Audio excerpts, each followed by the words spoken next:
Mark is needling Teasley. This is Planet Hulk. Ba ba ba ba da ba ba ba. Calling Planet Hulk. Da da da da da da da. Little intro music for you. Yeah, no kidding. We don't even have to. I don't even have to go to YouTube and search that now. Exactly. Right. Would you want to? So, who wants to talk about the band Cradle of Filth T-shirt? I've already done it. I've already done it. Yep. I have no clue what you're talking about, so I'm out. Does anyone have a computer close to them or anything they can Google with? And I need you to Google image band Cradle of Filth T-shirt. All right, hold on. I've got my iPad. Ronnie, you know it's bad when Mark Radulich makes you look for it instead of finding it himself and sending it to you because he's afraid of having it on his own computer. No, that's not it at all. I just want Ronnie to put the effort in. No, I'm not. No, I don't want to do it in the first place. All right, Cradle of Filth band T-shirt, and then Google image that shit. Now, when he says band, he means B-A. Is it B-A-N-N-E-D? Yes. Okay. Yeah, he's not B-A-N-D, B-A-N-N-E-D, as it was banned. Yes, Jesse. Denver is a city, not a state. Hey, I just real quick. All right. How many times did Daredevil throw the baby off the roof? Just curious. 3 or 4. Do you see it, Teasley?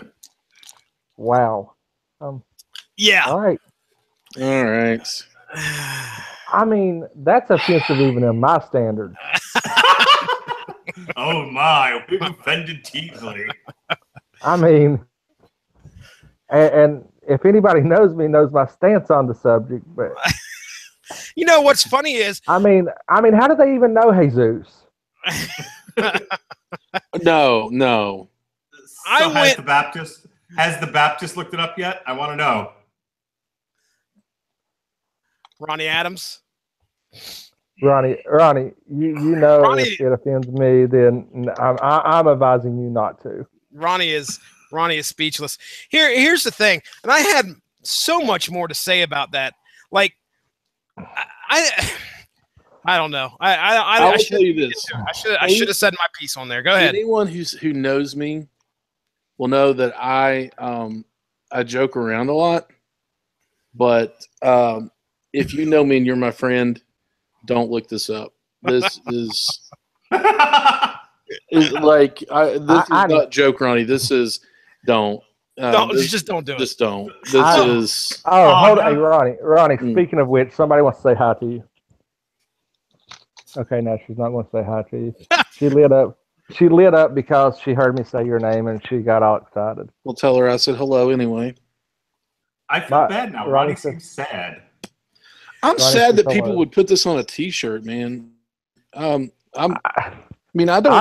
try not to, let things bother me, but that's just... Dude, legitimately, the only purpose of putting that on a shirt... It's just to take people off. ...is just to make people mad. That was the but you know only what? reason. It's marketing 101. No press is bad press. Oh, no, that's bad press. No, because it's going to generate people that... It's going to generate. Think about it. We're still talking about this. Only because Mark Radulich brought it up for like the ninth podcast. This is podcast number 2 in 2017. I'm still talking about this. And this thing's been around. Oh, so this thing isn't something new. No, that's been around since, what was it, Mark? Was it the 80s? Okay, Cradle of Filth is not that fucking old, first of all. Oh, okay. You seem offended by the fact that he thought Cradle of Filth was that old. I thought they've been around since the 80s. No, Cradle of Filth has been around since 1991. Okay. That's almost the 80s. That shirt is old. Listen, you dummies. Listen, you dummies. It was 1991, God damn it. Oh my God. They formed in 1991. And you guys tell me to behave, and Mark's like showing me up. I need to dust off Salty Teasley, I guess. Salty nuts. So wow. This has spiraled out of control quickly. when was the hasn't it? shirt banned? Do you remember, Mark? Does it have it on there? I'm looking at the Rolling Stone article now that says the story of the most controversial shirt in rock history. I read this on the podcast, and I can't even remember what it said now. All right. So on February 17th, an unidentified woman stormed into an exhibition of T-shirts at the Canterbury Museum in Christchurch, New Zealand, and proceeded to black out the Perspex barrier covering one of the displays with spray paint. The subject of her ire, the most controversial T-shirt in rock history.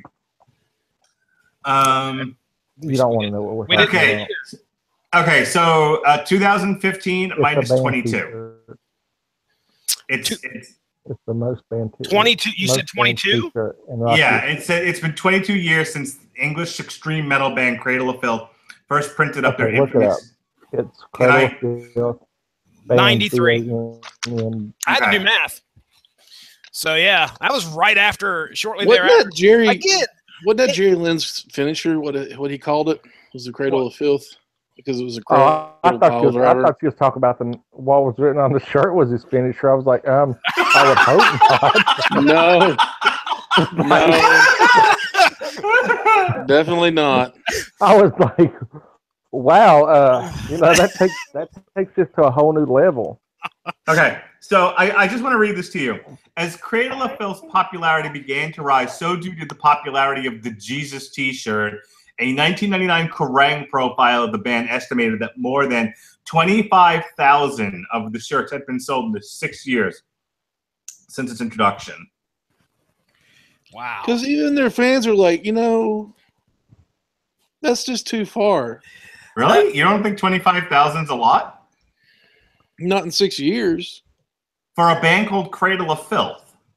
Listen, if I've heard of them, All right. Now- You know what else I've noticed? What's that?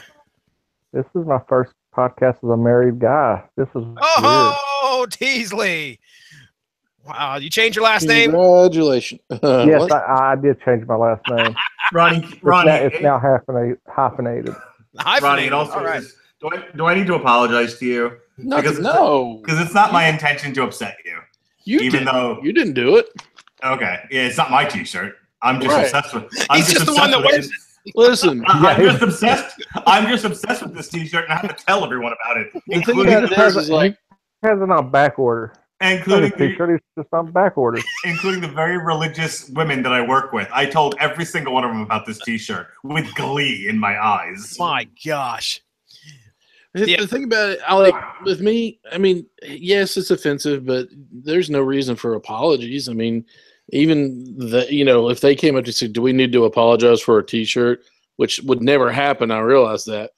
But even then, I'll be like, "No," because it's it's not me. You have to apologize to. Mark just but- has a t-shirt on back order. Mark. No, No, I mean, I'm not allowed to wear offensive T-shirts anymore. I've got a wife and kids. Though I have to say, when we talked about this on the Metal Hammer of Doom, we must have talked about this and other equally offensive images on Cradle of Filth T-shirts. Oh, ad gee. nauseum for about 5 minutes, and all my wife said to me was, "Stop yelling! Your kids are trying to sleep." well, there you go. Oh, my goodness. That was Who a wants to show. talk about And here's the thing. Who wants to I've talk gotta- about Planet Hulk now? Oh, yes, we're going to need to. I'm My good. next- I just want you to understand, Ronnie Adams, my next show, okay, we did Cradle of Filth Wednesday. Uh-huh. The next show that I get the pleasure of doing with Mark Radulich is covering the new Marilyn Manson album. Oh, you don't get to. You are honored to. Listen, yeah, exactly. I could fart on a snare drum and make better music than Manson. The I've gotta- the beautiful people. Da-da-da, da-da-da, da-da-da. Like he was all edgy and scary when he first came out. Now he's just Okay. sad looking. He was never edgy and scary. I mean, unless you were a child or my wife, he was never edgy and scary. Listen, I remember in high school, I come from a small town. We had cable, regular cable, You got came MTV and all from that. a small town. But But I some of would the never people. guess that you came from a small town, Ronnie. Shut up, teasing. It's, you grew up 10 minutes away from me. So But, is my town smaller? yes.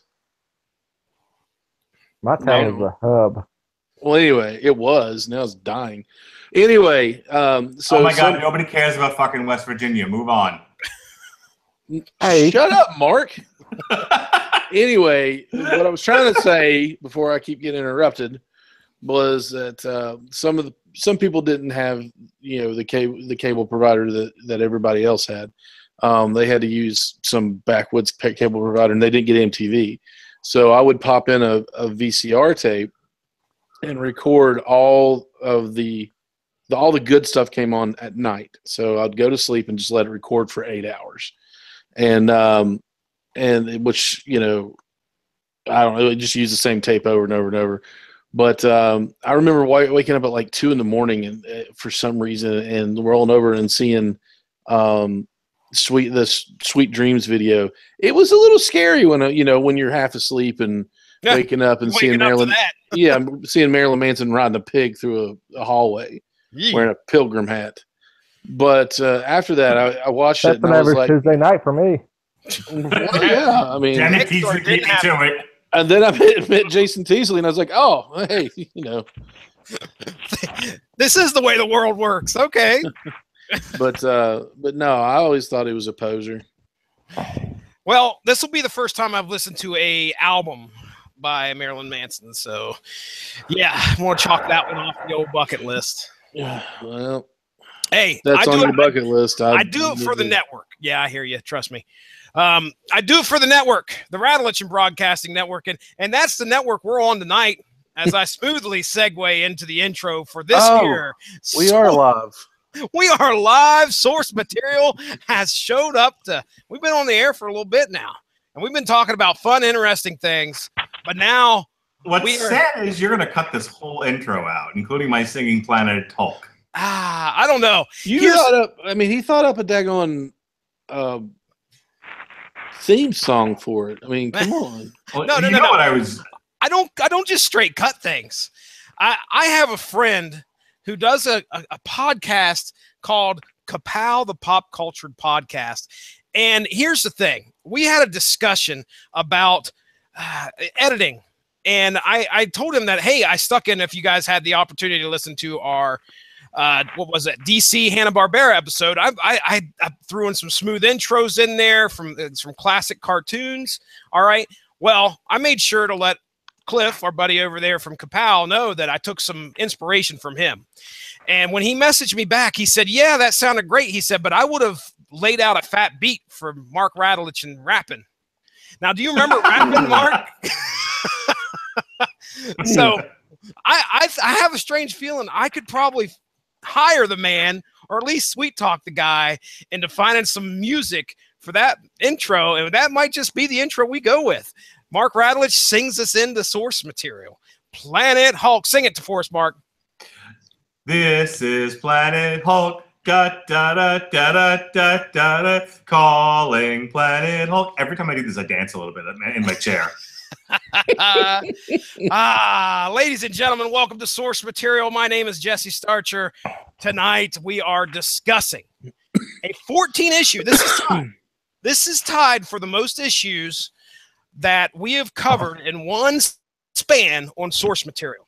And just to let you guys know, we have a returning guest who was actually on the aforementioned first 14-parter that we did right here on Source Material. Well, let's go ahead. I want to run down the guests that have joined me. As always, my good buddy Ronnie Adams from the Screaming Boy podcast. Sir, how you doing this evening? What's up?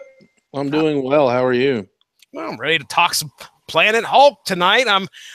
This is my first journey, like I said, into this storyline, so I can't wait to discuss it with you guys and tell our listeners all about it.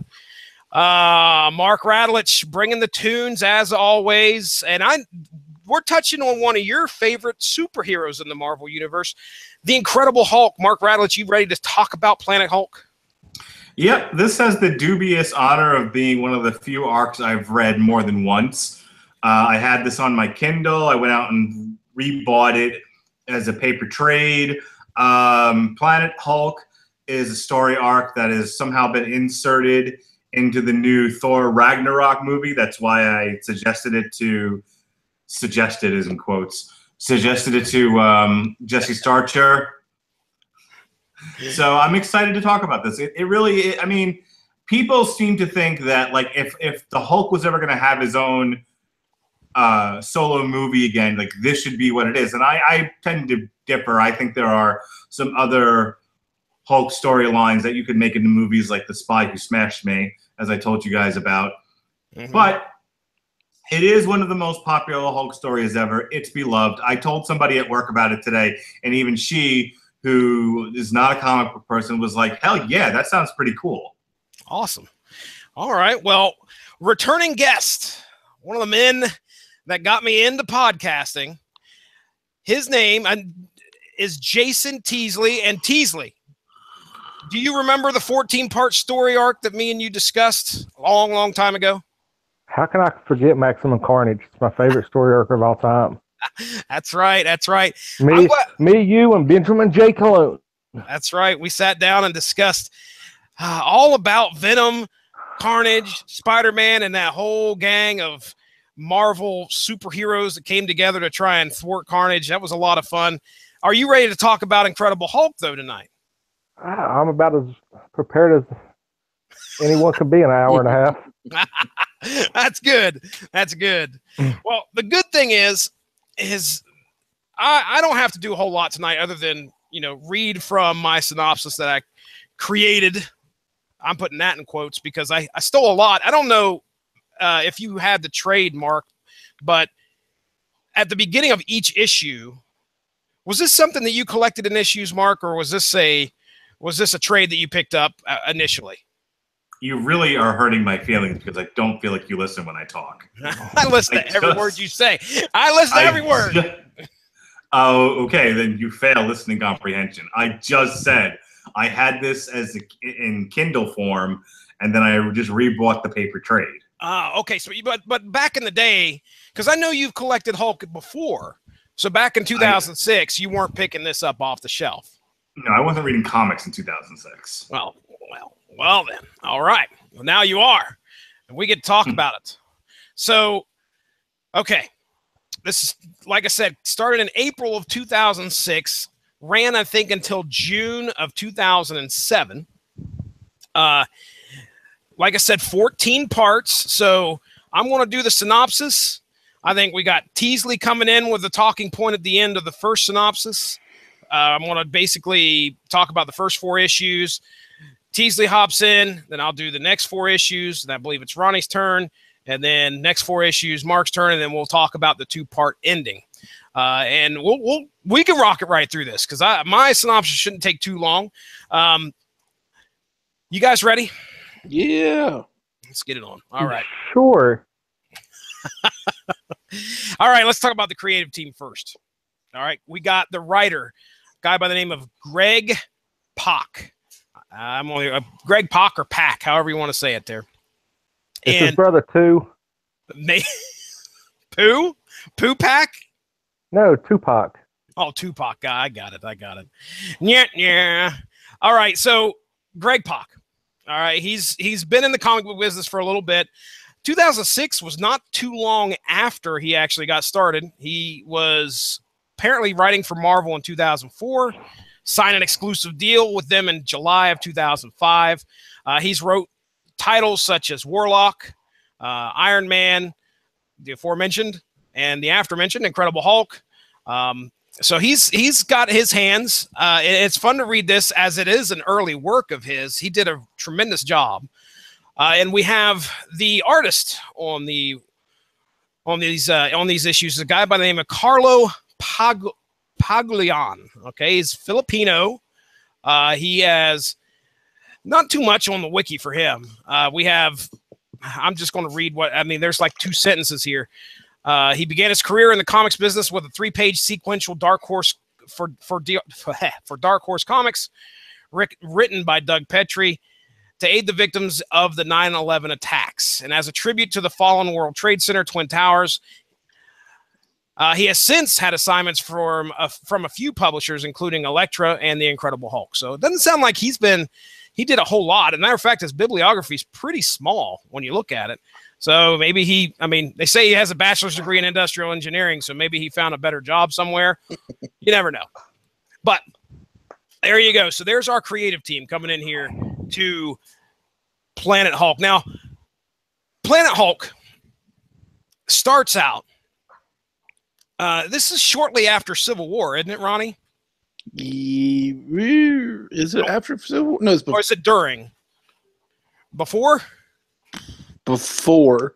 Okay. All right. So Civil War happened while he was off planet. Away. Yeah. Okay. All right. So the Illuminati, and I'm going to try my best. I'm going right off my memory here. The Illuminati? That is not the actual Illuminati that's going through your brains right now with the triangle and the eye. No, there was not a team, but a group of Marvel mainstays who were known as the Illuminati, and that was Reed Richards, Charles Xavier, Black Bolt, the Submariner, and I want to say Black Panther may have been involved as well. And if any of you guys want to step in and say anything, if I get it right, if I got it wrong, whatever. But anyway, and Reed Richards. I don't know if I said Reed Richards already, but these Iron Man. Wasn't Iron Man one? Iron Man was one. Okay. So it was Iron Man, Reed Richards, Professor X, Doctor Strange. Black Panther, Black Bolt, I think, was in there. Black Bolt was definitely in there. Yeah, he was in there. Yeah. And am I missing anybody, Mark? Nope. I believe that was everybody. Yeah. Black Bolt was, he rounded everybody. Oh, Namor. Oh, Namor, yep. Okay. So the Illuminati get together and they come up with a plan because the Hulk has been a destructive force on the Earth for quite a while. And their plan is to get Hulk, lure him onto a ship, and shoot that ship straight into outer space and get Incredible Hulk off of the planet. They're tired of having to deal with the mess that he causes. And their intent was to send him to an uninhabited planet. And if anybody knows much about the Incredible Hulk, the only thing he wants is to be left alone. So that was their way of attempting to fulfill his wish. And of course, benefiting the fact that they don't have to worry about cleaning up his mess after he goes on a rampage somewhere. Well, sending him out into space, the intent to get him to that planet is derailed by a wormhole. No. That's not what happens. Okay. Hulk wakes up from like stasis. He's knocked out. He wakes up. The message plays. He goes fucking crazy and starts tearing apart the ship. That causes the ship to go off course, and it goes through the wormhole. Okay. So I knew there was a wormhole involved here somewhere. So the wormhole grabs a ship, takes him through, and the ship ends up crash landing onto an inhabited planet by the name of Sakaar. So when he lands on Sakaar, he's actually in a weakened state, and the inhabitants find him. There's this empire, and the subjects of this empire find him and actually sell the Hulk into slavery. It's important to remember, the Incredible Hulk is pretty much always green at this time. And Mark, do you know, is off the top of your head, do you know why he's stayed in the green state that he is? Usually he would revert back to Banner every once in a while. Does the Hulk have more control right now, or? I think at this point they've done the storyline where Banner had to deal with all of his various personalities. I want to say this is after this. Yeah, this has to be after the Professor storyline arc. So I think at this point, like, the Hulk's no genius, but he's intelligent enough and he has his own personality, and him and Bruce to sort of share the same space, and they kind of let each other out when they're necessary. Okay. As I understood it. All right, I will hop in. It covers it in, I think, issue 94. It's one of these issues. It tells, like, all the slaves' backstories. Uh-huh. and it says that Banner tried to kill him with some kind of nuclear bomb, and it kind of did the separation. Is the way it reads in here. Okay, now when you say separation, I didn't get the. I don't know if it put Banner in a comatose state, but Banner sets off some kind of weaponized bomb to try to kill Hulk, and going forward, that Hulk is the only. I mean, he refers to Banner as a separate entity. Okay. Throughout the first 4 issues that I read. Okay. I mean, he keeps talking about how puny the humans are, and he keeps referring to how puny and weak Banner is. Yeah. And then when it gives Hulk. it gives the backstory. I think it's in the 30th issue of the Exile storyline that I'm covering. Around, and they give their backstories, and Hulk says that Banner tried to kill him by creating the greatest weapon there is, and he didn't. Basically, he couldn't accomplish it. Now, I read that too, and my interpretation of it was that the Hulk was actually telling. I thought he was like telling what originally happened that brought the Hulk out. And yeah, that was my impression too. Like he was saying, well, Banner tried to kill me by detonating this bomb, and which, I see where you're coming from, Teasley, but I was sitting there thinking as well, like, well, the Hulk wasn't even around until the bomb got detonated. But then again, the Hulk has always been thought to have manifested, is a manifestation of what's been inside Banner this whole time, right, Mark? That is correct. Okay. All right. And this might be a question for you guys. I mean, I'm not, this is like my first venture into Hulk, and, Mark being the Hulk expert, he recommended me read this like a long time ago, and I never got around to it until I seen it pop up and me having the free time on my hands. But the Hulk don't have a real active memory, does he? I mean, like a long-term memory? The Hulk is a personality of Banner's. Banner is a schizophrenic, basically, and he's had all of these repressed personalities that, after being exposed to the gamma bomb, started to come out. The Hulk is one of them.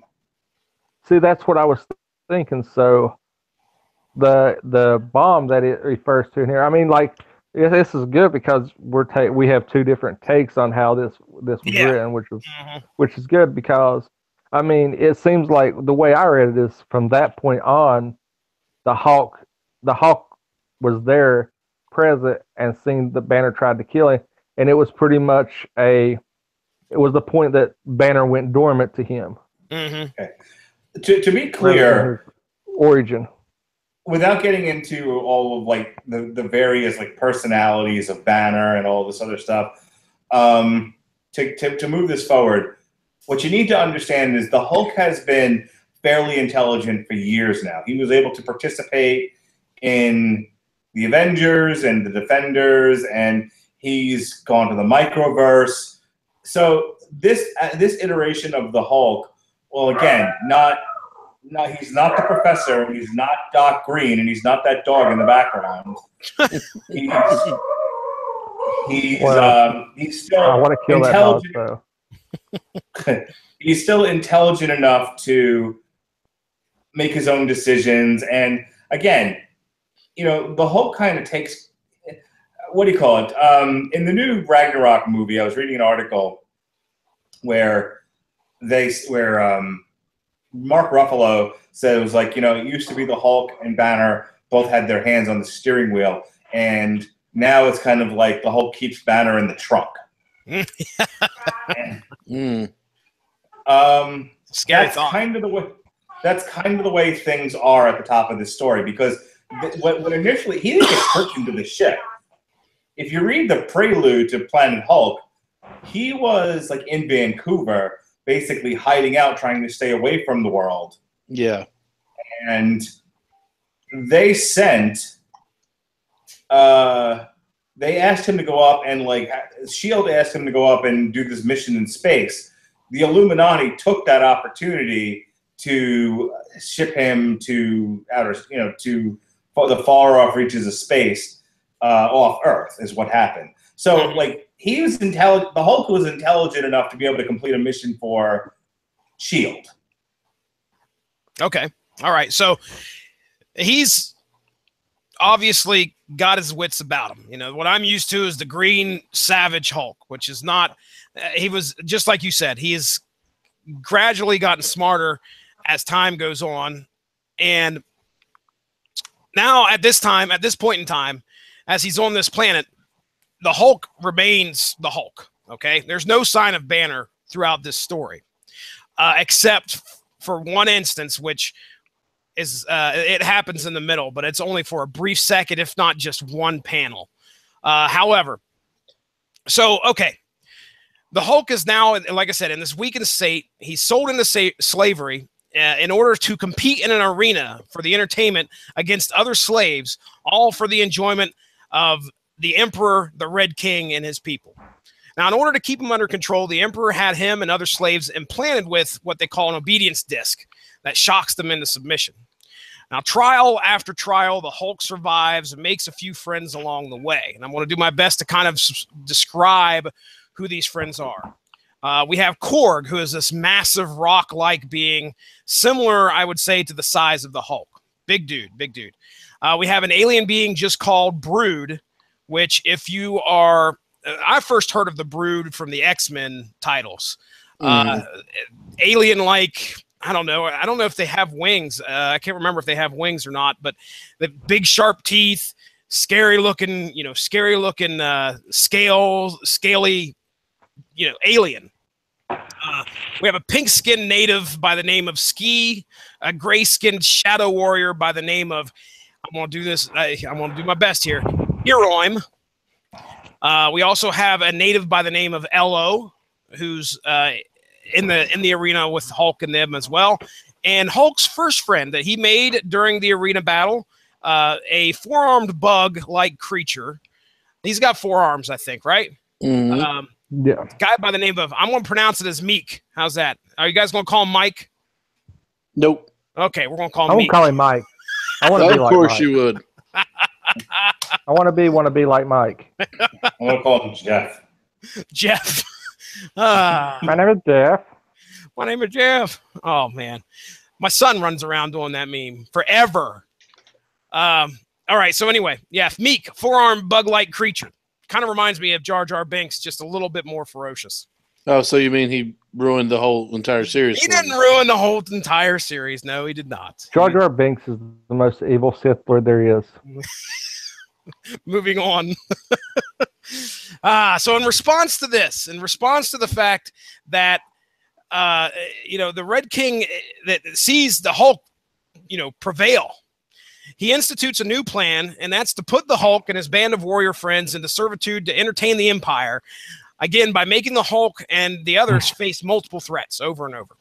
And by the second issue, word has gotten around of Hulk's apparent bravery and strength, and has inspired some rebels to seek his assistance. When the rebels show up, the Hulk plainly rejects joining them and says, no way, no thank you. And not too long after the Hulk was approached by the rebellion, a lieutenant to the Emperor, a female by the name of, here we go, Kyra, I'm just going to go with that, is also shows up, and she's like the shadow bodyguard.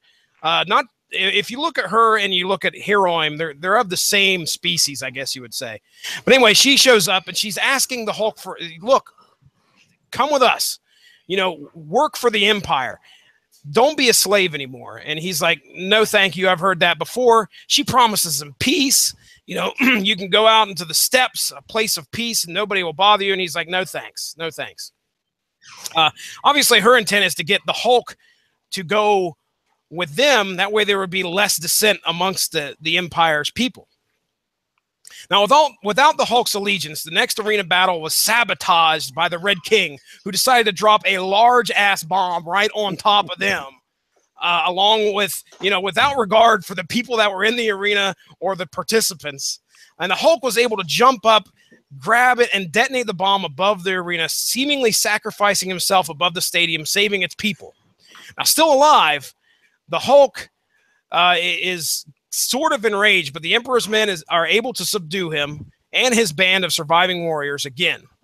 Now, while mourning over the loss of Ski, the Shadow Warrior Hiroim decides to make a pact amongst them all, and they soon become the Warbound. Now, after this horrific display in the arena, the Emperor has one more trick up his sleeve. He is going to institute an arena fight against a recently captured powerful being known as the Silver Savage.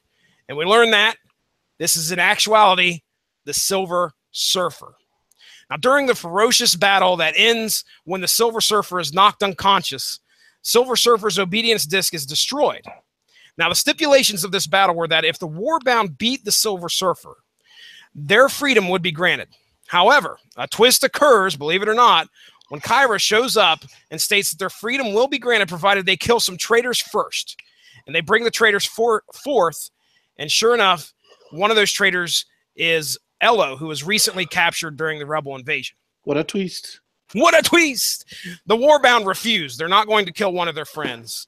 And just as the Emperor raises their wands to activate the obedience discs, the discs all explode off of Hulk and the rest of the participants, thanks to the Silver Surfer and the Power Cosmic.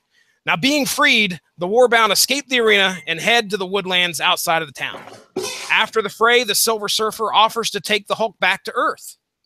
But the Hulk declines, since now he feels very much at home on Sakaar. All right, there it is.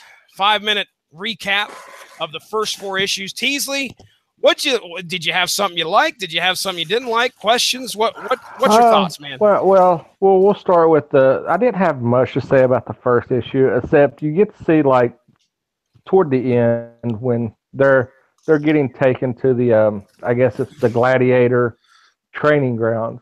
Mm-hmm. You get to see, like, in the last couple panels, you get to see the Savage Hulk, the one that enjoys the chaos and the fighting and everything, that because, you know, his friend is like spazzing out, you know, all worried and everything, and he just looks up and says, "This is going to be fun." I mean, that's what I took out of the first issue, because you get, like, you know, it's kind of, you're setting up, you're kind of setting the tone for the 4 issues that I'm covering. The second is more, I liked it because it goes into, like,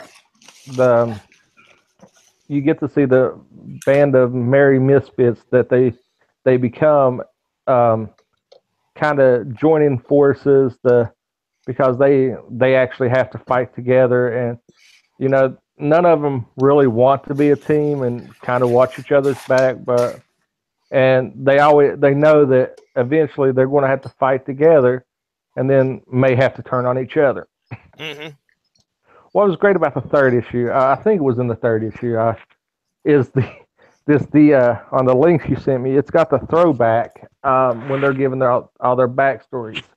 It's got the throwback to the old drawing style when the guys the Rock guys talking about how I know what you're talking encountered about. a human, and it ends up being Thor, and, you know, he says at a young age he encountered this person that, you know, vanquished the entire army, leaving him and one other alive. He said, "Oh, he was a god among us," or something along those lines.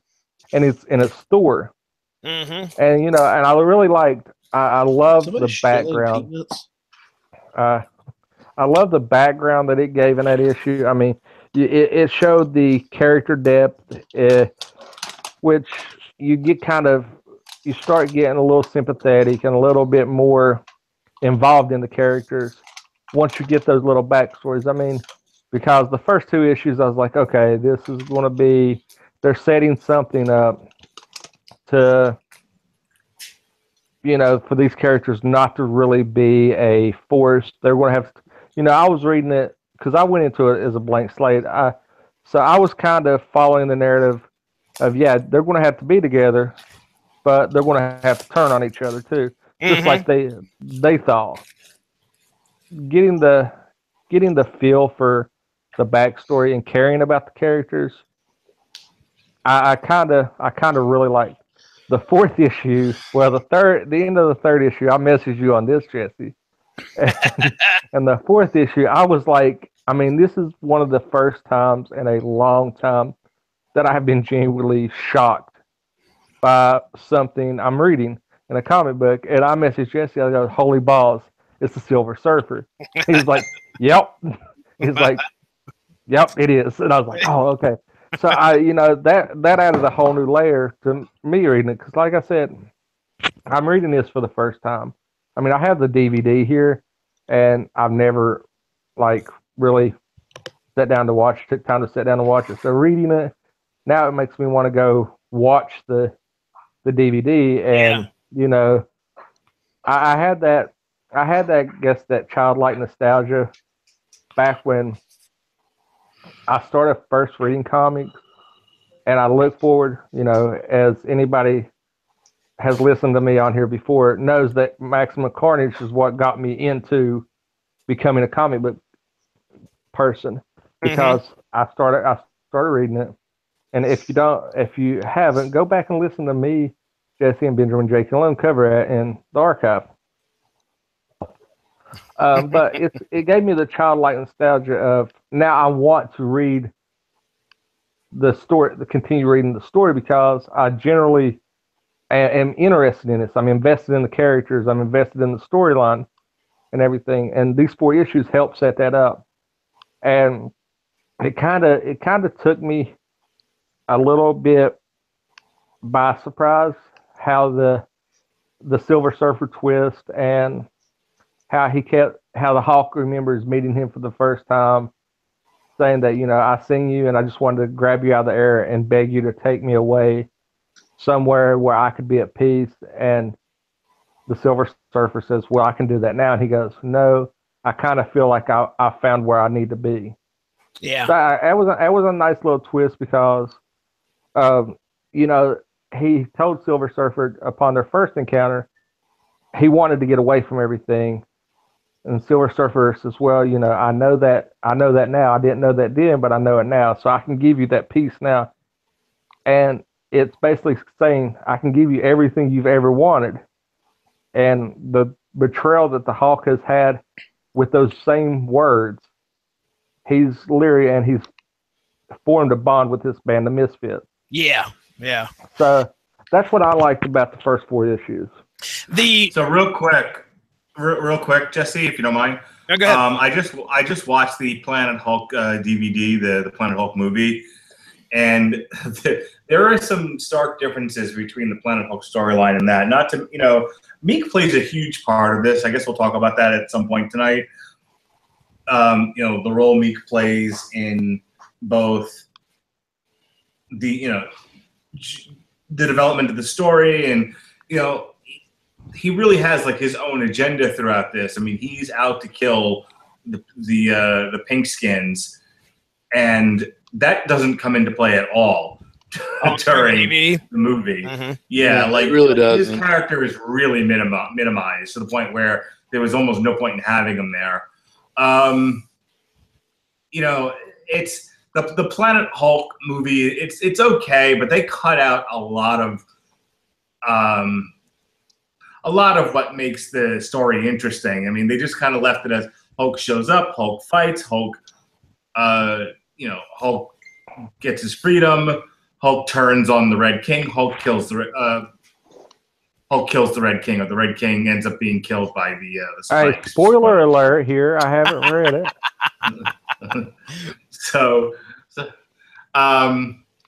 It's worth watching, but it doesn't really do the best job of doing the whole storyline justice. Okay. Silver Surfer pop up? No. Kidding. No, Well, they do that bit, but they don't use the Silver Surfer. They use a different character. I want to tell you who it is. Okay, well don't spoil it. Teasley hasn't watched it. I don't want to spoil it. No, you can tell me it, because I'm more if it's a stark difference from the book. It's Beta Ray Bill. Oh, really? Yeah. Oh, that's different. Huh. Yeah, he beats the fuck out of Horseface, man. He really Well, What's What's Sarah Jessica Parker got to do with this? Well, I was just looking at. What did I do? I hopped on here just to see if I could find some Hulk Silver Surfer battles that's happened in the past. I think they've met in the past, clearly, but I don't know if they've ever really like straight up fought like they have in this arena.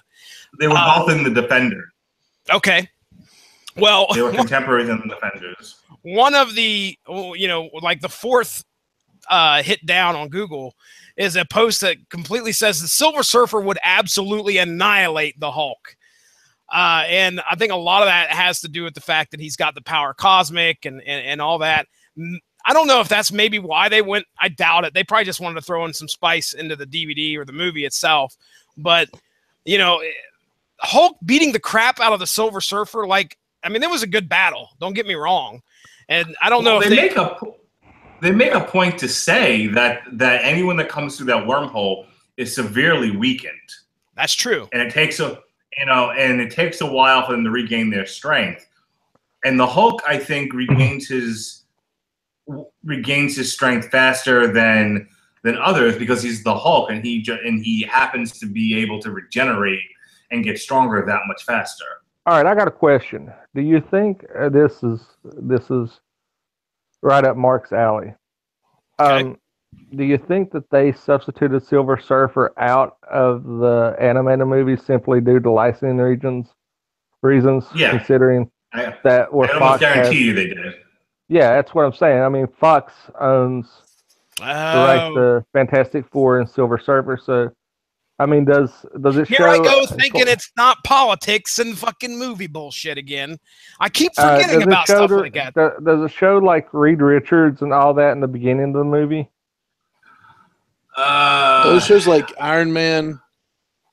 It just shows a few of them. So you know what? It shows Iron Man and then a bunch of silhouettes. I mean, I'm going to guess your imagination. I'm going to guess it's license reasons that's why they went that route. They couldn't get the licensing agreement from Fox to allow them to include Silver Surfer and be, stay true to source material. Hey, that's right. 2 points on what you were talking about there earlier, Teasley, I just want to kind of bring up. I guess number one, you talked about the point where Hulk said, okay, I'm just going to stick around here. The Hulk is so twofold. Yeah, I want to be left alone. Don't bother me. But what does the Hulk do best? He fights and he smashes. And I wonder if the reason that he wanted to stick around was because he was loving what he was doing on that planet. And as a matter, what do you think? Go ahead. Then I got a question for Mark since he's my Hulk expert. And I think, at one point, when he looked at the end, looked out from the cell or whatever he was in, when he goes, yeah, this is going to be fun. I think he loves being in this place and the challenge that are being brought forth to him. And then, going off to a planet of uninhabited or to where you're just going to be left alone. To me, I can tell you right now, just myself, that wouldn't be very much fun. Okay. So, go ahead. This piggybacks on it. Do you think the Hulk subconsciously, like Mark alluded to earlier, the Hulk is a manifestation of a personality that was deep inside Banner that was released? Basically his rage. Mm-hmm. But do you think that there's a sliver that does want that peace, but the majority of the Hulk psyche means that he needs the chaos, the violence, and everything, so he has purpose? Well, I don't think Hulk had any challenges left on Earth. And everywhere he went, he destroyed things. And, this is the first time Hulk's been challenged. When was the last time Hulk was in chains? Yeah. They put him in chains that are made of this material that he can't break. He's got this obedience disc on. This is the first. I mean, part of the reason they did the Planet Hulk storyline, I think, was they'd overpowered the Hulk to the point where he had no challenges left.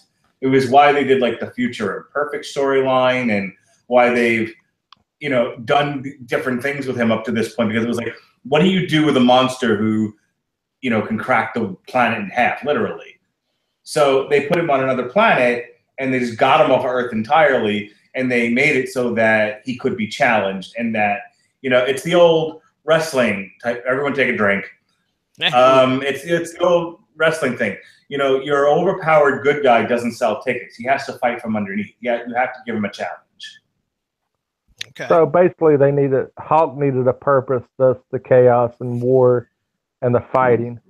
They needed to make the Hulk feel like he still had a purpose to be in the comics. So they had to challenge him, thus taking him to a different territory. Yeah, see, I'll slip a wrestling reference in as well.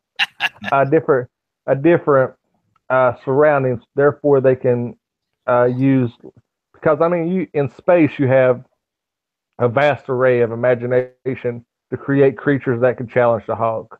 Like you said, on Earth, he became such a dominant force that he was pretty much the end-all be-all dominant figure in the comic book universe. So thank you for clarifying my point, Mark. No problem. All right, a second thing, and I want to get Ronnie in on this discussion here real quick. Ronnie? Yeah? Who's your favorite, other than the Hulk, who's your favorite of the Warbound? Probably the Rock dude, Korg. Korg? Yeah. That's a good pick. I think I would have went there too. Too. Can I offer you a little bit of trivia? Sure. Korg and his people were actually in one of the Thor movies. Really? I did not know that. I don't remember that. Yeah, it's in the Dark World. Wasn't it? Yep, it was in the Dark World. Huh. Very cool. Very cool. Well, let's continue. Amongst, as we continue through this journey on Planet Hulk, get my notes here. Teasley, we talked about Exile. Now we're getting into a 4-issue story arc called Anarchy.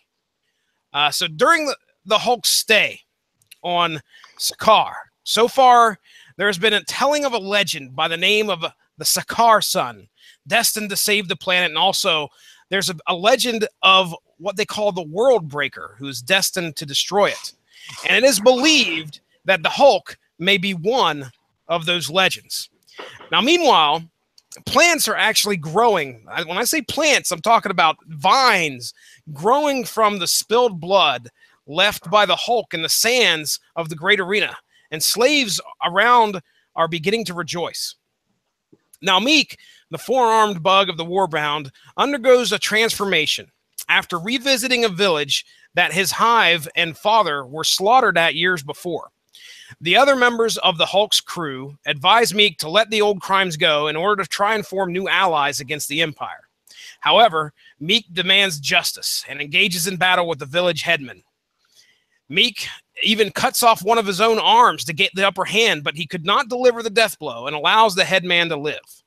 Shortly after the battle, Hulk's team discovers that the villagers were actually hiding Meek's surviving many brothers deep underground, and they were using his brothers as slaves. This obviously enrages Meek, and now freed, the Hivelings all hail Meek as their hero. And the Hulk and his crew, in retaliation, actually destroy the village as retribution. Meanwhile, the Emperor's shadow bodyguard, Lieutenant Kyra, the Old Strong, begins to bear witness to the insanity of the Red King as she watches him slaughter citizens who are beginning to believe more and more in the Green Scar. That's the nickname they got going around for the Hulk. The Emperor calls for the Hulk's head and orders Kyra to bring it to him. Hulk fears that his capacity for destruction has reached its apex and prepares to actually leave the Warbound. He feels that he's better off left to leave them alone while he's left alone as well. Meek, who has been newly transformed into a giant hive king, levels his spear, determined to make the Hulk stay. So, of course, they battle. They tussle. And as the Hulk gets the upper hand and begins to swing a devastating blow, Korg, the great rock warrior, steps up and takes the blow to stop the fight. The team then split into two, with the Hulk apparently accepting his savage destiny, traveling with Meek and Ello to fight the Emperor's forces, while Korg and Hiroim lead the refugees into the steppes to escape into a land of peace.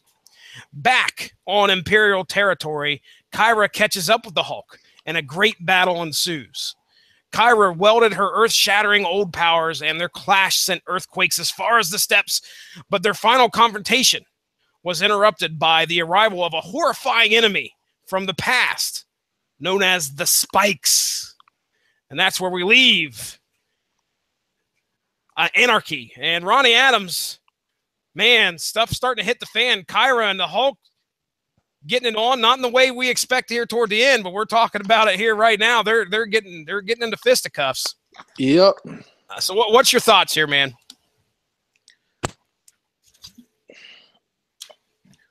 Okay.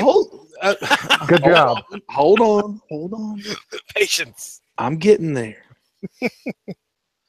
The whole thing,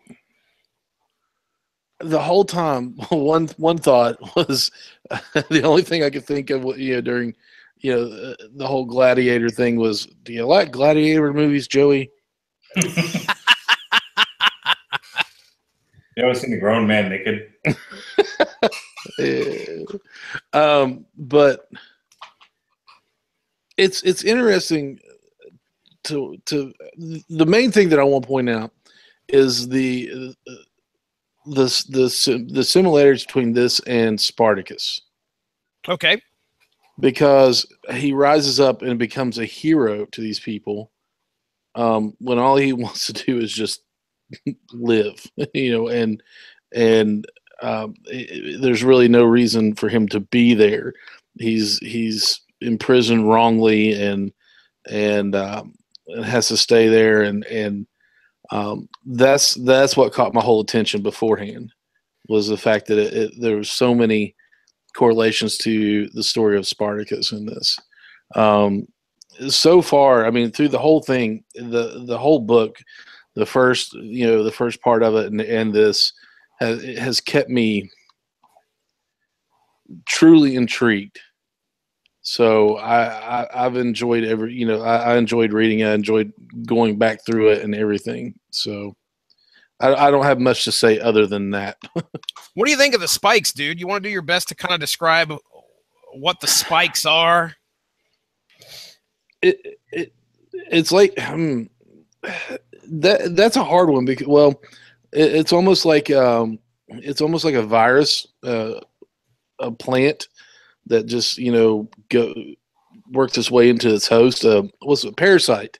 Yeah, and then unfortunately it does work its way out. So these things are nasty. I mean, yeah. I put here at the end to make sure I describe what the Spikes were. I mean, we have the Emperor and his threat, but these Spikes show up and they are ravenous to where, I mean, they just take over. I'm trying to think of a good analog, like in film, almost kind of like, I don't want to call it the Blob. Because it's not one. I was trying to think of one too, and I really couldn't. Yeah, these things, I guess, just like you said, they inhabit the person, and then they become like this malformed image of what they were. Yeah, and so it just continues to populate and propagate its army as it goes out and transforms many others into. So kind of like zombies. Yeah, I mean that's. Well, yeah. There's a bite, and then they turn into a zombie, and it just continues to create more. So, and the plant thing is, I think, important. You mentioned that one of the ways that they try to fight these things off is with fire. Apparently, that's one defense against the Spikes, but I said it's an enemy from the past. The land hasn't seen these Spikes in quite a while, so when they show up, it's a bad omen, number one, that these Spikes have shown up, and how are they going to fight them? That's obviously the big question that we have. And it's clear, I don't know if it's at the end of the 4th issue of Anarchy or if it starts in this next series, but we learned that Kyra had a history with these things where her village or her people were killed by these spikes, and she was lucky enough to live. So she's got a bit of a history with these things too. Mark, you got anything you wanted to add, or are we moving on? Let's move on. All right. So let's go into the next 4 parts, which is Allegiance. Now, these issues, by the way, ladies and gentlemen, I don't think I said this at the beginning. This story takes place over Incredible Hulk 92 through 105. I want to say 92. Yeah, it started at 92. 92. First one. Yeah, Exile 1 was issue 92. Okay, all the way up to issue 105. So like I said, each one's divided into 4 parts, 3 4-part stories, and then a 2-part at the end. So we're in the getting close to the climax and the ending act here with Allegiance. So Meek rescues a queen of his species. This is something that kind of happens before the spikes hit. He rescues a queen of his species. Now, I want you to think of who Meek. I want to make sure our listeners understand what Meek is. He is definitely like a bug. There's hives involved in his species and all this, and there's a queen that gives birth to, I'm sure, like hundreds or thousands of eggs. Anyway, he rescues this queen of his species, and it's one of the last of his species alive. And he rescues them from, again, some villagers, some pink-skinned villagers that actually had enslaved her and were eating her eggs. Now, when the spikes arrive, she becomes infected, and Meek has to make the tough decision to actually kill her, damning his own species to extinction. Meanwhile, Hulk's army then split again as Meek and Elo head for Crown City, while Hulk, Kyra, and Heroim, the 2 shadow people, travel with Hulk across the sands to seek out the elders of the shadow people in the hope that they would aid in their battle against the Emperor. Now, while at the elders, the Hulk reveals his true intention was to actually grab a great stone ship, which he then used to defeat the Red King's Imperial forces. What was so important about that ship? It contained the leaders of the infectious spikes. Hulk relied on Meek's and Brood's chemming powers. This is used throughout the story. Chemming, Chemming. It's kind of like, I guess, a psychic link to other species who have this, and he relies on their chemming powers to garner a truce between the spikes and the Warbound, the terms of which at this point were unknown. So the spikes are now helping out the Warbound against the Emperor and his forces. As they go towards Crown City, they cut the power off, but the Red King was able to energize his gladiator armor before the city's power was severed, and was moments from actually incinerating Elo until Hulk arrived with an army of his new allies, the Spikes. Now, during the great battle between the Hulk and the Red King, the Hulk becomes victorious and liberates the planet from the oppressive Emperor. Now the Hulk has found himself in an odd situation he has not been in before, a position as a leader of people. Also, this position is coming at a cost, as the parasitic spikes agreed to help on the one condition that they be allowed to drain energy from Hulk's gamma-irradiated body. Taking Kyra as his wife, the Hulk rules and attempts to invoke a peaceful world. But for a creature who longs for nothing to be other than left alone, politics and monarchy cannot be enjoyable. And that's where we leave Allegiance. We get the big battle. The Emperor falls, the Red King. Mark, tell us about Game of Thrones.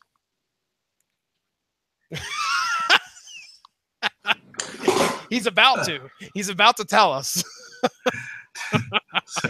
I drifted there for a second. And I was like, wait, did he just say tell us about Game of Thrones? Yeah, it caught me off guard too. I was like, did I doze off or something? Listeners who have followed me and Mark throughout our myriad of podcasts, mostly on the Metal Hammer of Doom, we usually get some kind of a Game of Thrones updates. Because Mark has been making his way, and he's current, by the way. He's made his way through the series, and he's all the way caught up. Mark Rylich, what do you got to say about this? Well, I'm watching the fall TV shows now. I'm watching like The Gifted and Supergirl, all those Arrowverse shows. Is The Gifted any good? Real quick. Yeah. I like it. Yeah, I like it. I'm going to watch it. so far. Okay. It's certainly better than Inhumans. That's good. All right. So, what was your question? Hey, what do we got to say about Allegiance? We're done. I covered it. What do you want to say? Okay. What I liked about this one was this is where the Red King reveals that he used the spike. The spikes didn't just come out of nowhere. He used the spikes to kill off the Old Strong because he needed one of the Old Strong to be his shadow. That's right? That was in this section. Yeah, we find out he was behind. I know he was original. I don't know if he was originally behind the attack of the spikes that resulted in Kyra becoming his shadow warrior, but we do know that for sure that he used them now as a weapon because he's responsible for unleashing the spikes against the Hulk and his army for sure. So he's had his dealings with them somehow.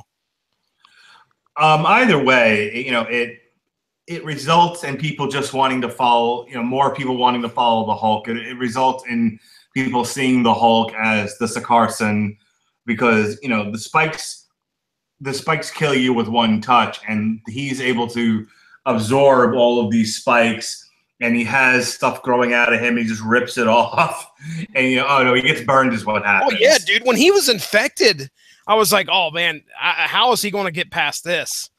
And he gets burned. They burn him right off, and he just keeps on going. And people are like, "Wow, you're unstoppable. There's no reason why you can't take down the King." Mm-hmm. So I mean, I like the way that this ended. Does this get into like them taking down the King and all of that? And then this is where I get the comic mixed up with the movie, because in the movie, the Hulk takes down the King, and Kyra goes to kill him, and she's like, "You know what? I'm not gonna kill you." And then she like subjects him to the spikes, and the spikes kill him. Yeah, that doesn't happen here. The Hulk, I'm fairly certain. I'm gonna have to pull it up and double check and make sure. But I think the Hulk kicks his ass. I can't remember how he dies though. I'll look it up. But you go ahead and continue. But yeah, I like the use of the spikes and everything. The Hulk and his Warbound make their last stand against the Red King, and of course they take the Red King down. Does it get much into the Hulk as King, or is that in the epilogue? That's in our 2-part epilogue we're about to hit here. Okay. He kind of takes the throne. And at the end of this, we're kind of left like, okay, what's the next step? The Red King's gone. Everybody's happy. Where do we go from here? So, okay.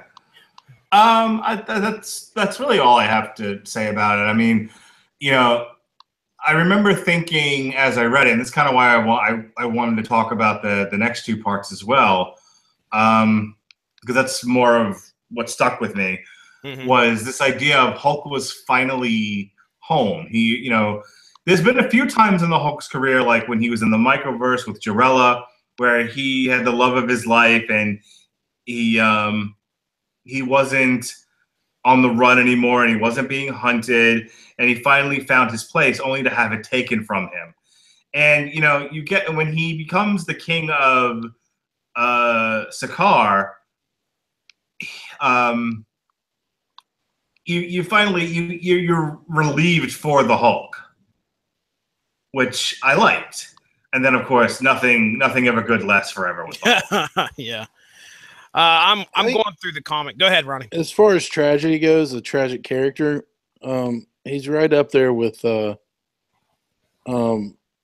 Peter Parker. Yeah, I'd agree. I mean, he can't find peace. It's like, and when he does have peace, something bad always happens, as we're about to find out. I'm going to share my screen here real quick, guys, and I'll show you the ending of where the Red King meets his maker, I guess you would say. So the Red King has that armor. I mean, the Red King's just a regular pink skin, I guess you would say, as they are calling him through. He's Iron Man. Yeah, he's Iron Man, basically. He's got this great armor that needs to be charged in order and makes him this tremendous warrior. And So right here, the Hulk is just, by the way, just stop the Earth from exploding. Because the King hits this button and the Earth starts to tear apart, and the Hulk like jumps down in this magma-filled crevice, grabs the planet, and then brings it back together. Comes out of the planet, and then right there you can see. I mean, the Red King's getting ready to face this huge punch from the Hulk, and sure enough, he hits him right in the face, and that is the end of him. He goes flying. Oh, wait, I think he's still alive. Oh, no, it's those bots, the Wildabots. Right, the Wildabots finally take him down. Yeah, the Wildabots. Now, didn't talk much about them. These guys are like, I don't know. They've terrorized the Outlands before. Like, they kind of terrorize the citizens every once in a while, and they were out in the woods, and I think Hulk sent one of these robots out there to talk to him during this whole scuffle. But anyway, the Wildabots come back and they kill him. So yeah, there you go. So in the movie, he falls to the spikes, huh? Is that what you're thinking, Mark Radulich? I think he had to dip out for a second. Oh, okay. I didn't hear. I'm sorry. Wasn't paying attention. All right. Well, let me go ahead and I got to stop screen sharing now. Now, off the record, Teasley, you said you only read the first 4, right? Yeah, I've just been enjoying my trek through you guys talking about it. Okay, that's cool.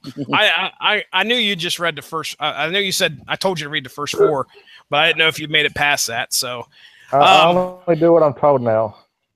I'm a married man now. I've learned to do what is only asked of me. I'm glad she broke you. That's what married life does to a man. It breaks your spirit. You're telling me, dude. I'm about to hit let's see. We got married in 98. So I got next year. I've been married for 20 years. I got married in August.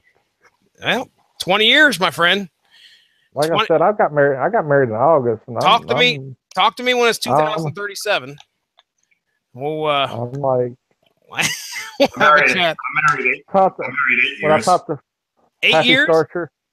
Yep. Pappy Starcher. That will be Pappy Starcher at that point. No, I better not be. I don't want to ever be Grandpa Starch. Ever. I always said if I become a grandparent, I want to be called Pappy.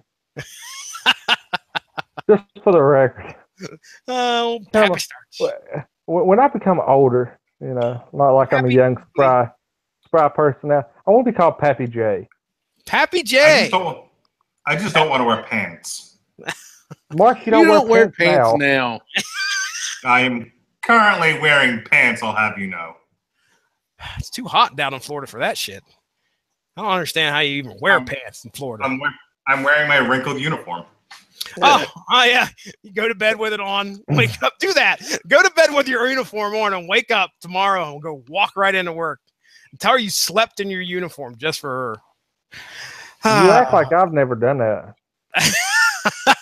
I'm sure there's days.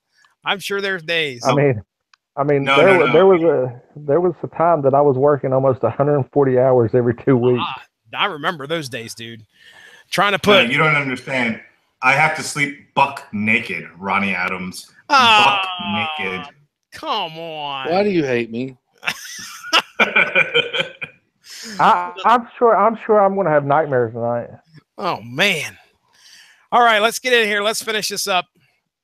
So, yes, King Hulk, Emperor Hulk, now in charge. He does his best to repair the war-torn kingdom. And he's even able to return the parasitic spikes. Remember, he's got this truce with them since they helped him out. They aren't killing him, but they're feeding off of him. And what happens is they feed off him and then they go feed the rest of the spikes and they're happy. The way their origin is, I think they came from space. They fed off of cosmic material. Then they ended up crash landing here on this planet. And they've been a bane to the planet since then. But now the Hulk's around, and even though it takes a good bit out of him, he's able to satiate these spikes' appetite.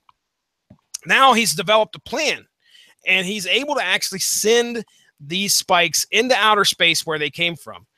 So they're all excited about this. This is a win-win for everybody. Get the spikes off the planet. Spikes get to return to space. Now, shortly after that endeavor, Hulk comes back down to Earth, and the ship that carried the Hulk from our planet, the home planet Earth, and it crash landed on Sakaar, begins to deliver a warning signal so that any and all around it can hear. A warp core breach that is about to explode and potentially destroy the planet in the next few seconds.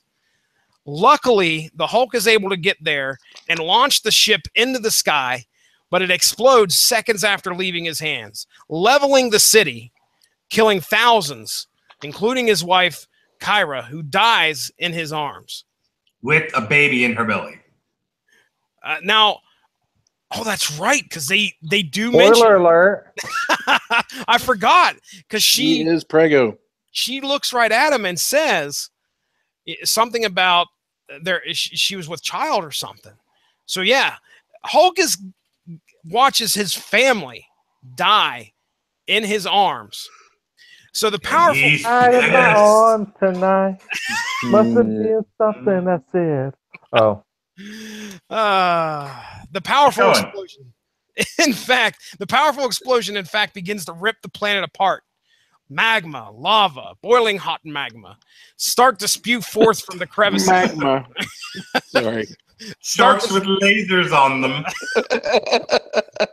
It starts to spew forth from the crevices. It seems now this planet may soon meet its end. The remaining Warbound were able to secure a ship and find the Hulk, who is obviously very distraught about what just happened in front of him. And they convince him that they need to leave. When it is asked what the next destination of the Warbound will be, the Hulk knows exactly where they are headed. A return trip. Ah, shit, it's on like Donkey Kong now. A return trip back home to Earth. Woo! Yeah. Man. Yeah, Hulk is gonna kill you. Dude, World War Hulk is the best. It is, dude. It really is a good story. It's just 5 issues of the Hulk fucking everybody up. So I take it I need to read it next. Oh, dude. Oh, yes. Yeah, you do. It is good. And like I was telling Ronnie before we got on here, before we went live, I read World War Hulk probably, I don't know, maybe 10 years ago. No, I wouldn't say 10 years ago. It was probably about 5 years ago because I got it in trade from the library. And I remember when I was reading it, I was like, oh my gosh, because it was just a page turner. And they are some of the, when the Hulk fights, you know that it's going to be good. It usually, if you find a great artist that can convey what's going on in the battle, it's fun to read, much like what we saw here. I mean, this was nothing but Hulk fighting left and right, pretty much. But when he starts to face off with the heroes that sent him to Sakaar, and he clearly blames these people for the death of his wife and unborn son. Holy shit. It hits the fan. Mark, I know you said you kind of wanted to talk a little bit about parts, Armageddon here. Was there anything else you wanted to add? Well, I think it's important to note that, you have these warbound characters, these people that are bonded to the Hulk. They're about to follow him to Earth to fuck shit up. And really what's happened is he's been betrayed. He's been betrayed not by the humans, but by Meek. And this is what I mean by, like, his character was so minimized in the movie that, he plays such an important role here. Because the whole time, this is what I want to talk about. Meek is using the Hulk as an opportunity to take revenge on the Pinkskins. And he keeps having to be held back. He's like, but they've killed all my people. We're dead. We're not going to have any more hivelings. We are the last of this species. And so I'm killing as many of these guys as I can. Like, he doesn't want peace. This was never about, like the other races are willing to take what's left of this planet and try to stitch it back together again into a sort of working environment. And Meek's like, nope, burn it all to the ground. Fuck all of it. And when and he's looking at the Hulk like he doesn't really see the Hulk as a hero, as a person. He sees the Hulk as an opportunity for revenge. Yeah. And so when the Hulk is like, yeah, we're not gonna, it's like we're not gonna have this constant civil war, and we're gonna bring civilization back to Sakaar. Meek's like, no, we're not neither. So he's like, okay, if I have to remind you of who you are and what you are by taking everything away from you again and reminding you that of the humans who betrayed you, then that's exactly what I'm going to do. Like, none of that had to happen. Meek set it all in motion, which is also the best part of World War Hulk. I was going to say, did that happen? Is that clearly happen in this story where he betrays the Hulk? Because I might have missed it, but does it show that happen in the book?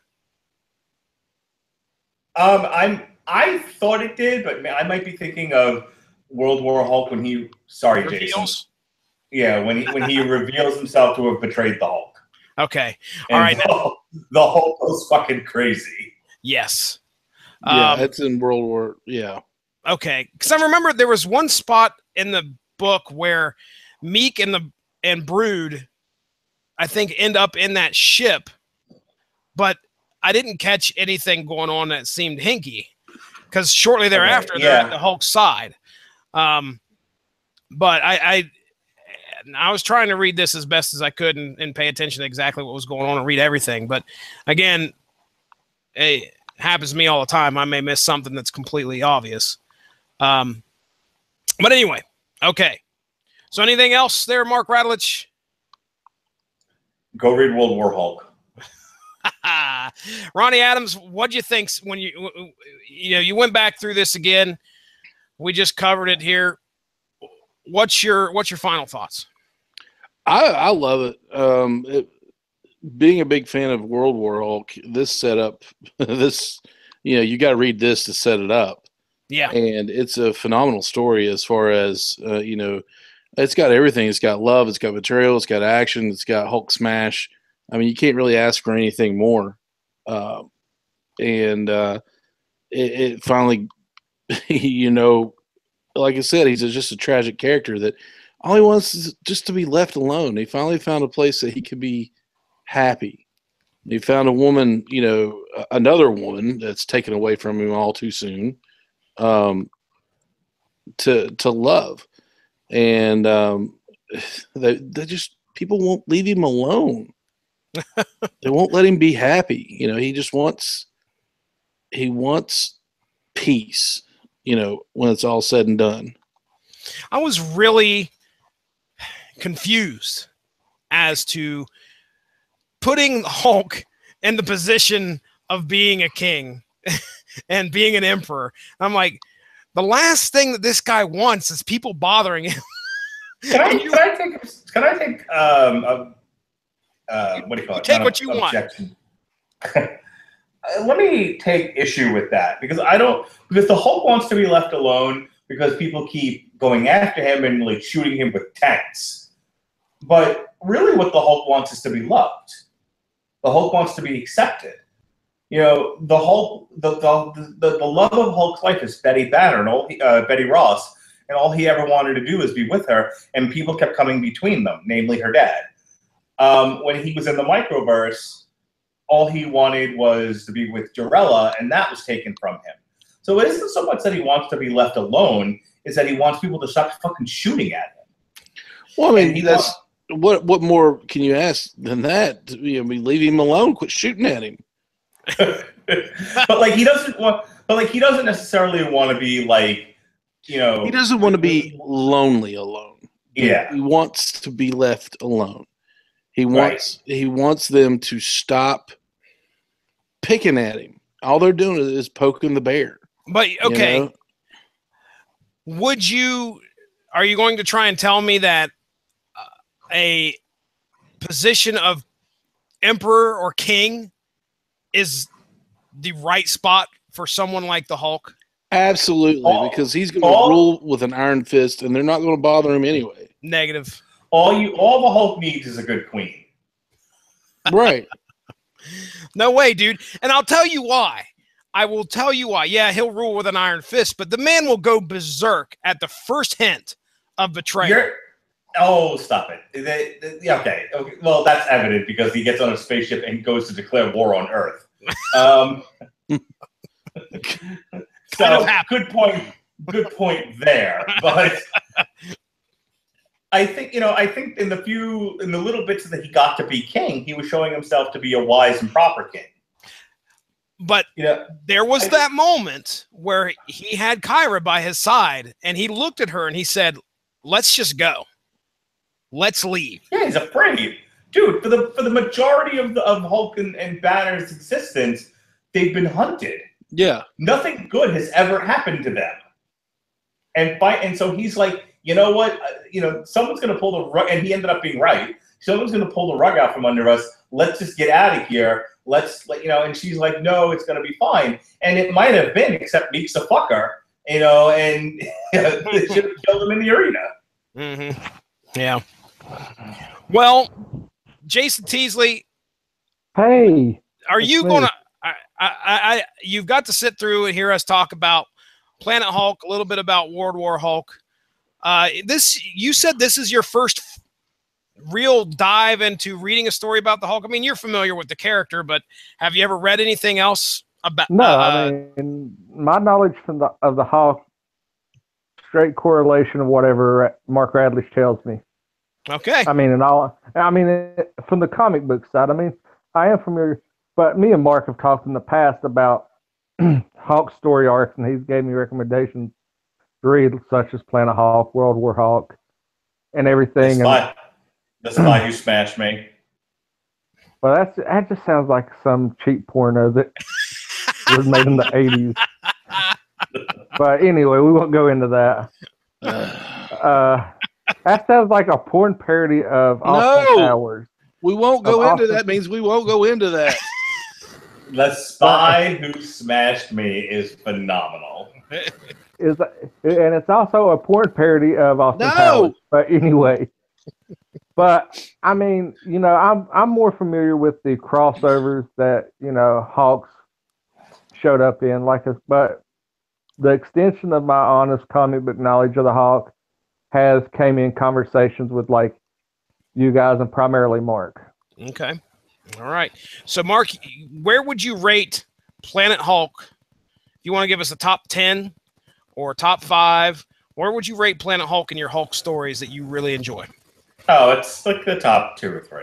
Okay. I mean, well, he's only named 3 that I should read. So I mean, well, there's some Hulk moments out there. I know of a few storylines that involve the Hulk, but none to this magnitude that I really wanted to get my hands on and read. Go ahead, Mark. I was going to say, Jesse and I last year, I think, talked Future Imperfect. That was a good one. That was a fun Hulk story. Yeah. Again, if you, in terms of story arcs or trades, a lot of stuff that follows World War Hulk is really great. Like the whole fall of the Hulks, World War Hulks, a lot of the stuff involving the Red Hulk and the Red She-Hulk, which is partially the Spy Who Smashed Me. If you go back years before that, you had the whole Professor and the Pantheon storyline. There's some really good Hulk stuff out there. I'm gonna go ahead and pull up, see if there's a list of Hulk trade paperbacks, see if anything catches my fancy. I will tell you, Ronnie, if we have time,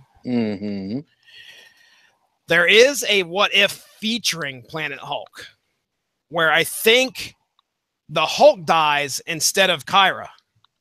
So she decides to take umbrage with the fact that Reed Richards and the rest of the Illuminati sent a Hulk towards her planet, and it exploded. I read that probably about a year or 2 ago. So if we have time, maybe we'll cover that at some point. Okay. But it's an interesting story because I'm looking at the cover right now. As a matter of fact, I'll share it The cover has Kyra on the front. Let me get to it here. Stop. Go right here. Okay, I do have an. So she dies. Their child dies. No. There's no way, because there was a large amount of titles involving a character by the name of Scar. Right. That's where I was going. Okay. All right. I cut you off. That's all right. Hey, Ronnie, let's talk about that shirt. Why do you all hate me? I don't hate you. I love He's you. been quiet. Thank you, Teasley's buddy. been good today. He has. He has been a good boy. And I appreciate that. So, Mark, did you find that I'm- list? Yeah, there's Crushing Crisis with a K.com says collecting Incredible Hulk comic books as graphic novels, has a good list here. A lot of omnibuses, you know. Like I would definitely, like I said, I would definitely try to get your hands on the issues where he's the professor. Definitely read Future Imperfect, World War Hulk, Fall of the Hulks, World War Hulks, Hulk No More. Those are all good. Don't read Hulk versus Thanos. That sucked. Oh, This that's is- sad. That was the worst. Oh, figured that'd be a good battle book. Nope.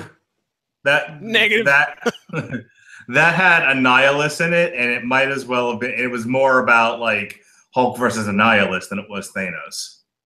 They played chess. What? I'm kidding. Okay. I almost. Would that not be like one of the ultimate troll jobs of like a comic book? Build up to like stuff and then like have them play chess or something.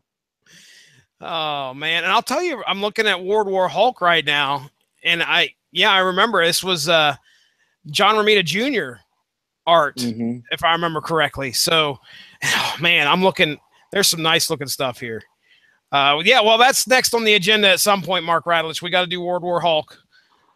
So, I think this brings it to a close. I don't have anything else to bring up unless you guys do. Nope. All right.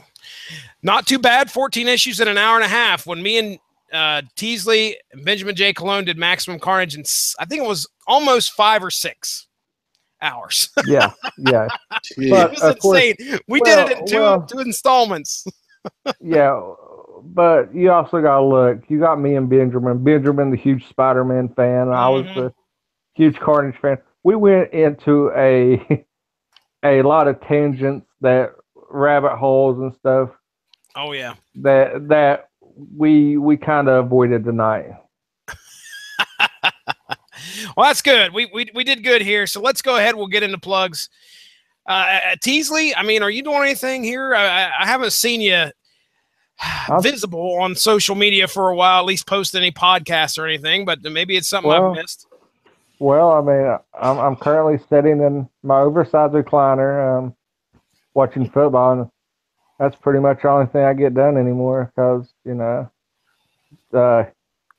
the married life has subdued me into becoming a housewife. So outside of that, no, I mean, Hey, we closed down Giants won CC. yesterday. Yes, I know, and I got kind of drunk last night because of it. Celebrate your one win. That's one more than I have for the Browns. Yeah, I mean, moral victories. That's right.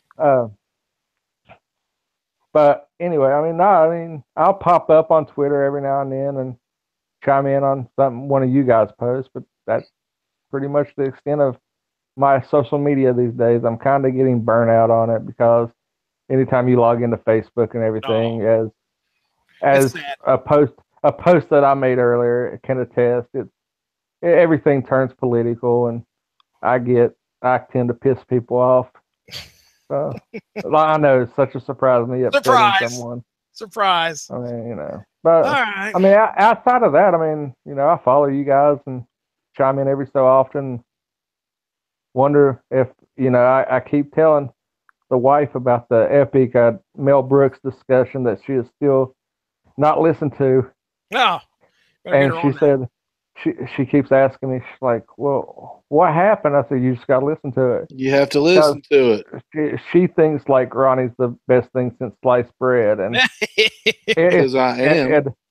And it was the whole, no, I'm pretty sure this one time. You got mad at me for having an opinion. You actually hear me legitimately get mad during a podcast. And she said, what do you mean? I went, I legitimately get mad at Ronnie. And I said, I just hang up. Yeah. I said, but you got to listen to the build up. And she's like, but how can you do that to Ronnie? Ronnie is such a nice guy. I said, yep, he just doesn't know his Mel Brooks movies. I do too. All right. Hold on. Mark, your top 2 Mel Brooks movies. What's number 1? What's number 2? Spaceballs and Blazing Saddles. Okay, I'll give you the pass on one, but but at least you did not put Young Frankenstein above. You would not put Young Frankenstein above Blazing Saddles. Boy, man, how old is this conversation? This conversation, took place like 2 years ago? Hey, you want me to start bringing up chili and sauce? It was back when Screaming Boy had a podcast. Yeah. Oh, burn. That was back when it was a regular podcast. I love you, Ronnie Adams. Some people had problems with their computers. All right. Well, didn't buy a new one. Jason Teasley, thanks for being on here tonight. Glad to have you back on here. I look forward. We got to do World War Hulk at some point, so please, you get the opportunity. I currently have a lot of free time. All right. Because I'm a housewife currently due to circumstances beyond my control. Uh-huh. I have a lot of free time to, between doing my wifely duties and well, good. We'll schedule something out. We'll have you back on when we do the Spy Who Smashed Me. Sure. Okay. Well, there'll be a lot of porno references then. That's what I was going to say. So I can make a lot of inappropriate porn references. No. But I'm glad you guys had me on. I mean, it's been great. I think it's the first time I've done a podcast with Mark since about a year and a half. Dang, dude. It's good talk. It's good talking to me. I think the last one I did with Mark was the album. So that's how long it's been since I've got the podcast with Mark. So we'll get back in touch. It's been fun. Yeah, hit me up. I became a fat old guy that just sits in a recliner all day. All right, we'll do. Mark Radulich, let's get some plugs done, man. What do you got? Well, depending on when you're listening to this, as usual. I love fucking with you when it comes to these. You're like, I don't know. Can't do calendar. Oh, my gosh. Okay. If you're listening to this on YouTube, as Jesse just messed his pants up, what the fuck? Are you having a stroke over there? It's my impersonation of you. Tomorrow night on the Radulich Broadcasting Network, Robert Winfrey and Robert Cooper, presumably, will be on a TV party tonight to discuss Voltron Season 4, which just dropped this past Friday. Jesse will be discussing his favorite band in the world on Wednesday, the Marilyn Manson Heaven Upside Down Cake.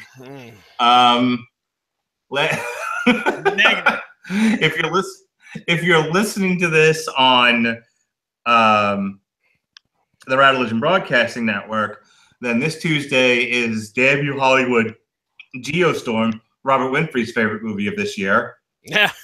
And he has been griping about that since it was announced. I cannot wait.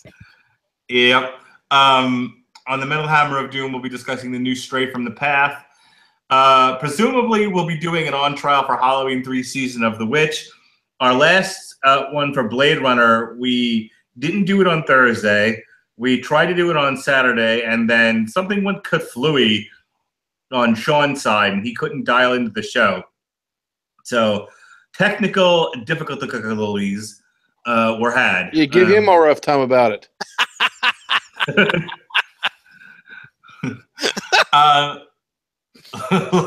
last week, if you're interested, we have a Dan U. Hollywood with Blade Runner 2049.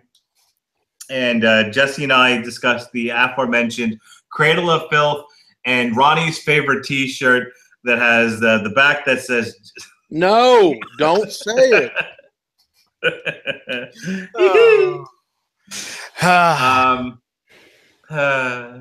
a lot of sighing. All right, so that's all I got right now. Guys, it's been a small slice of heaven. I'm going to bed. I'll talk to you later. Thanks, man. Talk to you later. Later, man. Ronnie, Yeah. tell me all about it. Just tell me all. Apparently, I don't have anything. Big man. Oh, man. We have a show. There is evidence of that. It is on iTunes, Stitcher, and TuneIn. It's called the Scream Boy Podcast, where we talk about nerd culture and anything. You just have to be a fan of something, and then we can call you a nerd. I tease you, but you are making your return, man. I saw it. We are returning very soon.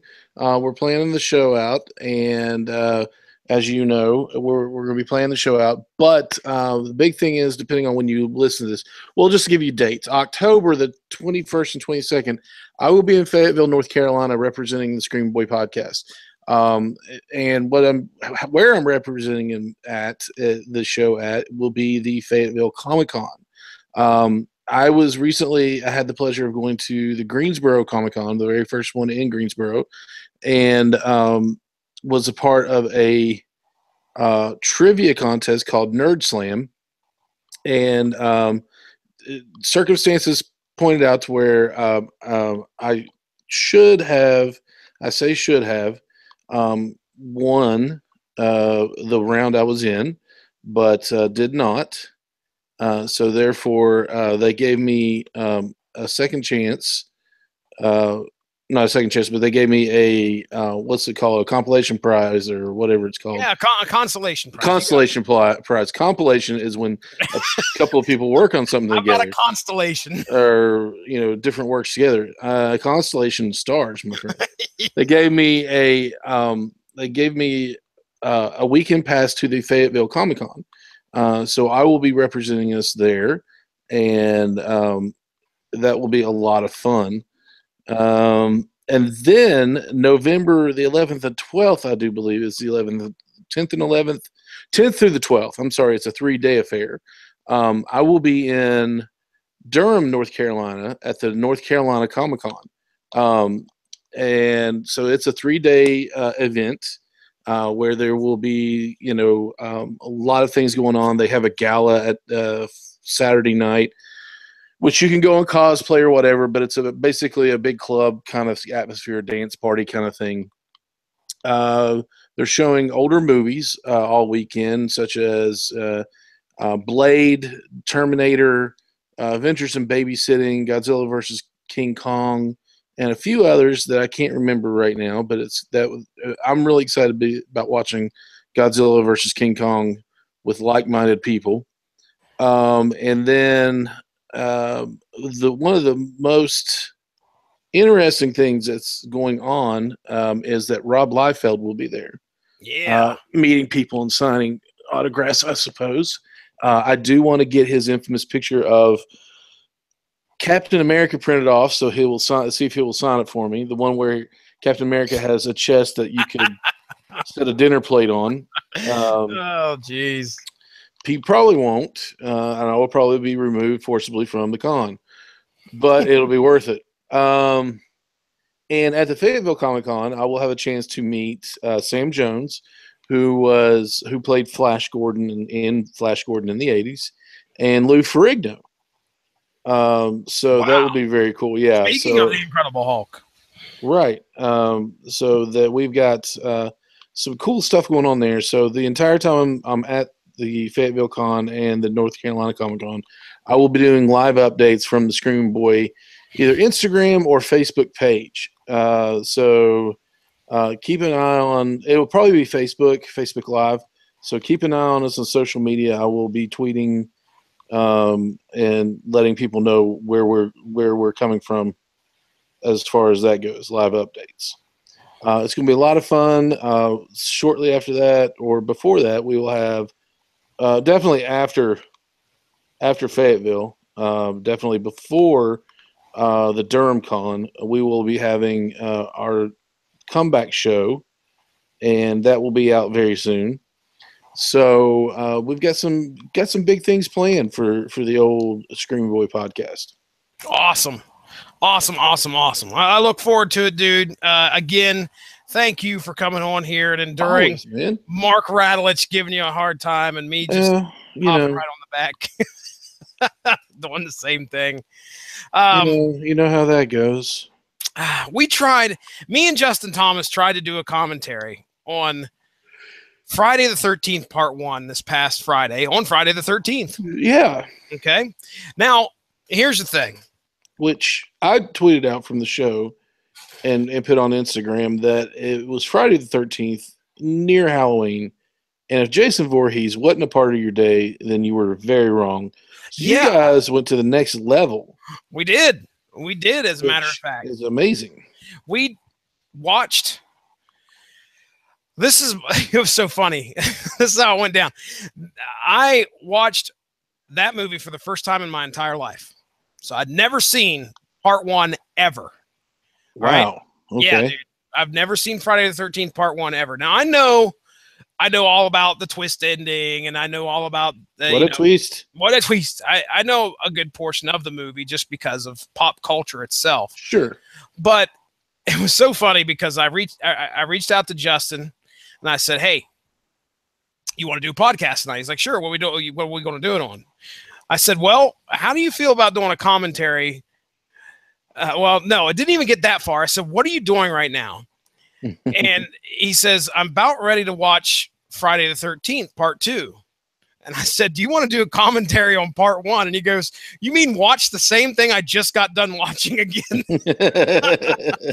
He was going to try and marathon all of the Friday the 13th. And so I said, "Yeah." I said, "Let's do a commentary on it." Well, okay. So that funny bit aside, I have grown to realize now that it's probably not a good idea for me to do commentaries on movies I have not seen. Because I am deathly silent trying to watch Trying to figure it out. Yeah. watch the movie. So I'm sitting there and I'm trying. I'm like, it's not even a commentary anymore. It's just listen to some guy breathe right while he's watching the movie.